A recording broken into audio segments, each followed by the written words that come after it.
এবং বিচারপতি জয়মাল্য বাগচি বলেছিলেন, প্রশ্নটা হলো নভেম্বরে ভোট, এখন কেন এই প্রক্রিয়া চালাচ্ছে নির্বাচন কমিশন? এটা তো ভোটের সময় ছাড়াও হতে পারে, দেশ জুড়ে হতে পারে। সুধাংশু ধুলিয়া বলেছিলেন, বিচারপতি তালিকা সংশোধনের জন্য যে সময়সীমা দেওয়া হয়েছে সেটাও বাস্তবসম্মত বলে মনে হচ্ছে না। শুধু এখানেই থামেননি সুধাংশু ধুলিয়া, তিনি বলেছিলেন এখনই এই সব নথি চাওয়া হলে আমিও তো দিতে পারবো না।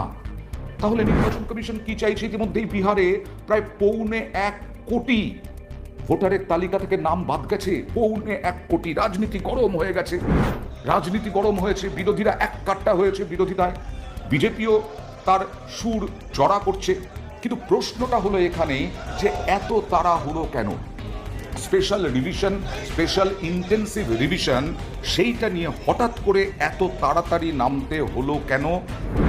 এখানে আদালত মন্তব্য করেছিল 10ই জুলাই যে এই মামলায় এমন কিছু গুরুত্বপূর্ণ প্রশ্ন উঠেছে যা গণতন্ত্রের শিকড়ের সঙ্গে যুক্ত, অর্থাৎ নাগরিকের ভোটাধিকারের সঙ্গে যুক্ত। আমি নাগরিক, আমার ভোটাধিকারের পূর্ণ স্বাধীনতা আছে, পূর্ণ অধিকার আছে, আমি কেন ভোট দিতে পারবো না? অর্থাৎ এক্ষেত্রে তিনটে বিষয়ে বিবেচ্য আদালত বলেছিল।